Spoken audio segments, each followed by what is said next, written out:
Welcome back, true believers and spectacular Spidey fans, to another Spider-Man PS4 related video. And today I have a very interesting topic that was recommended to me by 4 amazing true believers and Spidey Squad members because of how one individual is now a brand new Spidey Squad member. He is our 21st Spidey Squad member. He has been doing tons of amazing, awesome, totally great Spider-Man PS4 related videos, and I'll put the link to his most recent one and his channel in the description once I mention him. So, this video goes out to Demetrius Thornton, Omari Weeks, and our newest Spidey Squad member, Game Payne, and Death Punisher. Death Punisher has been doing such an amazing job. He is still trying to make that Spidey Squad Christmas present, and he has just been such an awesome individual dealing with school and all this troubling stuff that he's going through. So this video mainly is for you, Andrew. Thank you so much, and here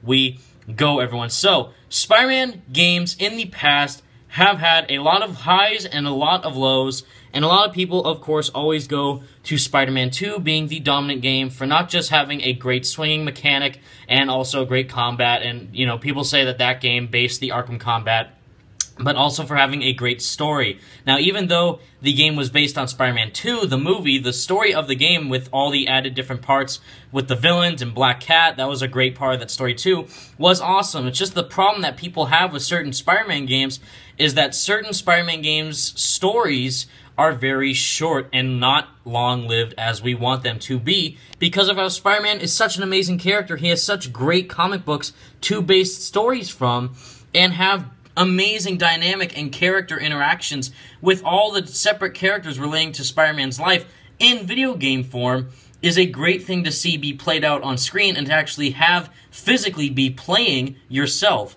which is why I'm going to analyze the 4 most recent original Spider-Man games. So these are Spider-Man games not related to any movie whatsoever, and the 2 most recent games that Insomniac has put out in the past couple years. So, starting off with Ultimate Spider-Man, one of my personal favorite Spider-Man games, and I'm sure one of your favorites as well.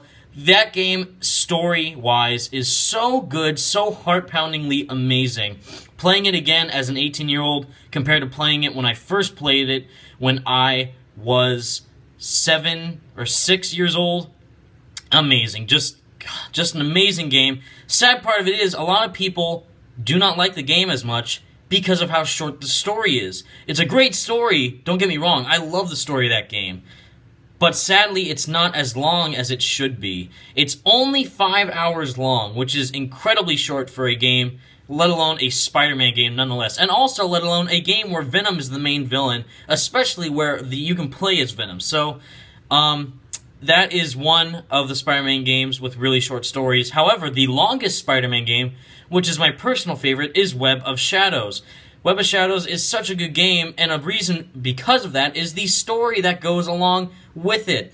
And it's 11 hours long, and these stories are just for the main campaign. None of these is like, oh, if you do the campaign missions, and the side missions, and the extra bonus collectible side missions, these are just straight up the campaign missions themselves. And Web of Shadows having an 11-hour long campaign is incredible. That is 100% awesome.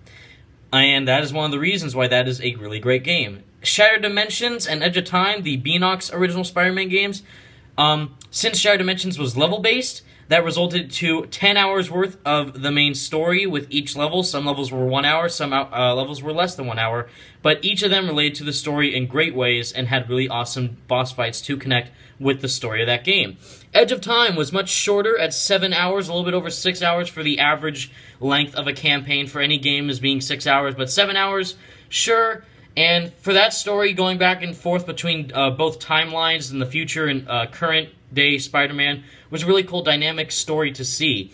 And for Insomniac's most recent games, which is very interesting, their first ever open-world game, Sunset Overdrive, and their first ever next-generation PlayStation 4 game, which of that being Ratchet & Clank, both of those games had campaigns over 10 hours long, which is very interesting. Comparing a linear level-based game to an open-world next-gen game and having the same amount of time for their campaigns is very interesting to see. Now, the thing which relates to Spider-Man PS4 is that Spider-Man PS4 is a Sony exclusive game, which means Sony is putting all their money and resources to make this one of the greatest Spider-Man games of all time.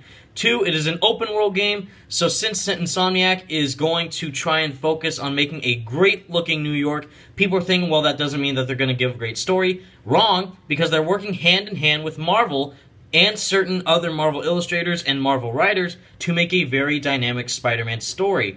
And third of all, it is a fully original Spider-Man tale that they're going to make, and in a recent tweet that they put out, they're trying to make the most dynamic Spider-Man story ever. So, with that in mind, if they want to convey that, especially with Peter Parker being the main character of the game, I would say the game's length with main story missions would be either 10 to 11 hours worth of just main pure gameplay campaign story missions. And that is all for this video, everybody. Stay spectacular, everybody. I hope you enjoyed this video. Thank you so much for watching, everyone. Peace out.